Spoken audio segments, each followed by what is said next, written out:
ଦେଖନ୍ତୁ ଆଜିର ଟପିକ୍ ହେଉଛି ମଧୁସ୍ମିତା ପ୍ରଧାନ। ସିଏ କମେଣ୍ଟ କରିଛି ଆଜିକି 3-4 ଦିନ ହେଲା ଯେ ଭଗବାନଙ୍କୁ ଡାକି କେମିତି ପାର ହୁଏ, ଆଉ ଏଇ ଫାଲତୁ କାମ କ'ଣ ପାଇଁ କରୁଛ। ଆକ୍ଚୁଆଲି ଭଉଣୀ এটা ফালতু কাମ ନୁହେଁ, এটা କଷ୍ଟ ପରିଶ୍ରମ କରାଯାଉଛି।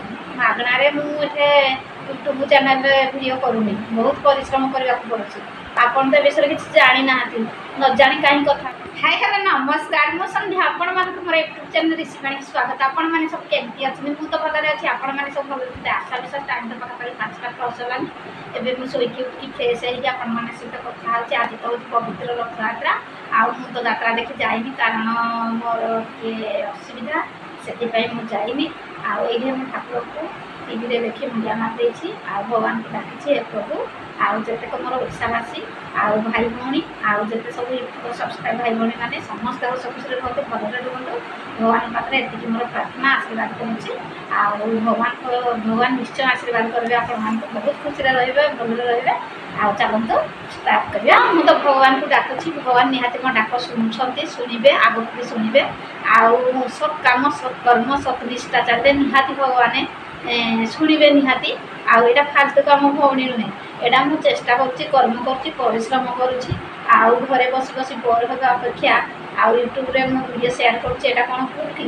ଏଇଟା ଭୁଲ ନୁହେଁ ତ, ଏଇଟା ଠିକ୍, ଏଇଟା ସମସ୍ତେ କରୁଛନ୍ତି। ଆଜିକାଲି ଯୁଗରେ ଏମିତି କାହା ଘରକୁ ପଡ଼ିଶା ଘର ଯାଇକି ବା କାହା ଘରକୁ ଯାଇ ବସି ଉଠି କାହା ପାଖରୁ ଏମିତି ଖରାପ କଥା ନ ଶୁଣି, ଆଉ କାହା ସହିତ କିଏ କ'ଣ କଲା, କିଏ କୁଆଡ଼େ ବୁଲିଲା, କିଏ କ'ଣ ଖାଇଲା, କିଏ ନ ଖାଇଲା, ଏ କଥାରେ ନ ବୁଝି, ମୁଣ୍ଡ ନ ପୁରାଇ ନିଜ ଘରେ ବସିକି ନିଜ ଘରର କାମ କରି ଆଉ ଯେଉଁତିକ ସମୟ ବଳୁଛି ସେଇତିକ ୟୁଟ୍ୟୁବ୍ ଚ୍ୟାନେଲ୍ରେ ମୁଁ ଭିଡ଼ିଓ କରୁଛି। ମୁଁ ତ କିଛି ଖରାପ କାମ କରୁନି, ମୁଁ ଆପଣମାନଙ୍କ ସହିତ କଥା ହେଉଛି, ଭିଡ଼ିଓ ସେୟାର କରୁଛି, ଆମ ଘରର ଡେଲି ବ୍ଲଗ୍।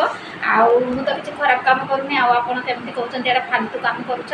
ଭଗବାନଙ୍କୁ ନିଶ୍ଚୟ ମୁଁ ଭଗବାନଙ୍କୁ ଡାକୁଛି, ଭଗବାନଙ୍କୁ ସମସ୍ତେ ଡାକୁଛନ୍ତି, ମୁଁ ବି ଡାକୁଛି। ଆଉ ଭଗବାନ ଭଗବାନ କ'ଣ କହିଛନ୍ତି ଯେ କର୍ମ କର, ଫଳ ଭଗବାନ ଦେବେ, ଫଳକୁ କେବେ ଆଶା ରଖିବନି। ଆଉ ଏଇଟା କ'ଣ ଫାଲତୁ କାମ ହେଲା? ଏଇଟା ତ କିଛି ଫାଲତୁ କାମ ନାହିଁ, ଏଇଟା ମୁଁ କର୍ମ କରୁଛି, ପରିଶ୍ରମ କରୁଛି। ମୁଁ ଭଗବାନଙ୍କ ପାଖରେ ସମର୍ପିତ ହେଇଛି, ହେ ପ୍ରଭୁ, ମୁଁ ଯାହା ବି ଆଜି କର୍ମ କରୁଛି ତୁମରି ପାଇଁ।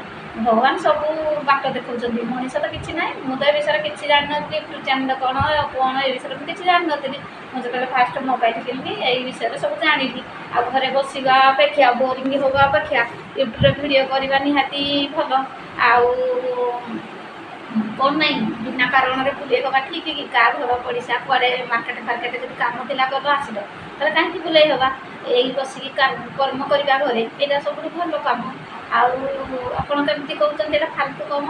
ଫାଲତୁ କାମ କେବେ ବି ନୁହେଁ। ଆପଣ ଯାହା ବି ଘରେ କର୍ମ କରୁଛନ୍ତି, ଘରେ ଡେଲି ଯଦି ଆପଣ ଯଦି ହାଉସ୍ ୱାଇଫ୍ ହେଇଥିବେ ବା ଲେଡ଼ିଜ୍ ହେଇଥିବେ, ଝିଅ ବି ହେଇଥିବେ, ଆପଣ କ'ଣ କର୍ମ କରୁନାହାନ୍ତି? ବିନା କର୍ମରେ ଆପଣ ପାର ହେଇଯାଉଛନ୍ତି, ପରିଶ୍ରମ କରୁନାହାନ୍ତି, ଚେଷ୍ଟା କିଛି କରୁନାହାନ୍ତି। ଆପଣ କେମିତି କହୁଛନ୍ତି ଫାଲତୁ କାମଟା? ଫାଲତୁ କାମ ବି ନୁହେଁ, ଆପଣ ଭୁଲ ବୁଝୁଛନ୍ତି। ଆପଣ ଥରେ ଏଇ ଜାଗାକୁ ମୋ ଜାଗାକୁ ଆସନ୍ତୁ, ଆପଣ ବୁଝିପାରିବେ। ଆଉ ୟୁଟ୍ୟୁବ୍ ଚ୍ୟାନେଲ୍ରେ ଭିଡ଼ିଓ କରିବା କିଛି କମ୍ କଥା ନୁହେଁ। ଆଉ ଆପଣ ଭାବୁଥିବେ ହଁ ମୋବାଇଲଟା ଦେଖାଉଛି, ଭିଡ଼ିଓ କରିଦେଉଛି, ଜାଣିଛନ୍ତି ଏଥିରେ କେତେ ଏଡ଼ିଟ୍ କାମ ହୁଏ, କେତେ କ'ଣ ହୁଏ, ଆମକୁ କରିବାକୁ ପଡ଼େ, ସମୟ ଦେବାକୁ ପଡ଼େ। ମୋବାଇଲରେ ଦିନକୁ ମୁଁ 2 ଘଣ୍ଟା+ ସମୟ ଦେଉଛି। ଆପଣ କ'ଣ ଜାଣୁଛନ୍ତି ବିଷୟରେ? ଆଉ ବେକାରିଆ କଥା ଗୋଟେ କହୁଛନ୍ତି। ଆପଣ ଜାଣୁନାହାନ୍ତି କିଛି ନାହିଁ, ଆପଣ ତ ଜାଣୁନାହାନ୍ତି ଏମିତି କଥା କାହିଁକି କହୁଛନ୍ତି? ଆଉ ଫାଲତୁ କାମ କିଛି ନାହିଁ, ଏଇଟା ପରିଶ୍ରମ କାମ ଆଉ କଷ୍ଟ କାମ। ଯେମିତି ମାନେ ଆଜିକାଲି ଡେଟ୍ରେ ମାନେ ଯେଉଁମାନେ ଘରେ କ'ଣ ବସିକି ପଇସା ଇନକମ୍ କରୁଛନ୍ତି, କିଛିଟା ପରିଶ୍ରମ କରୁଛନ୍ତି, ଆଉ ବାହାରକୁ କାମ କରିବାକୁ ଯାଉଛନ୍ତି, କେତେ ଖଟୁଛନ୍ତି, ଏଇଟା ମାଗଣା, ଏଇଟା ଫାଲତୁ। ଏଇ ୟୁଟ୍ୟୁବ୍ ଚ୍ୟାନେଲ୍ଟା ହିଁ ସେଇଭଳିଆ, ଘରେ ବସିବା ବୋରିଂ ହେବା ଅପେକ୍ଷା ମାନେ ଆପଣମାନଙ୍କ ସହିତ ଭିଡ଼ିଓ ସେୟାର କରି 2 ପଇସା କମେଇବା, ଏଇଟା କ'ଣ ଭୁଲ କି? ଏଇଟା କିଛି ଭୁଲ ନାହିଁ। ଏହି କିଛି ଖରାପ କାମ କରୁନାହାନ୍ତି, ନିଜ ଘରର ଭିଡ଼ିଓ ସେୟାର କରୁଛନ୍ତି, ନିଜ ଘରେ କ'ଣ ହେଲା, ନିଜେ କ'ଣ ଖାଇଲା, ଆଉ ଏଇସବୁ ଭିଡ଼ିଓ ସେୟାର କରୁଛନ୍ତି। ଏଇଟା ତ କିଛି ଫାଲତୁ କାମ ନାହିଁ, ଆପଣরা ଭୁଲ ବୁଝୁଛନ୍ତି।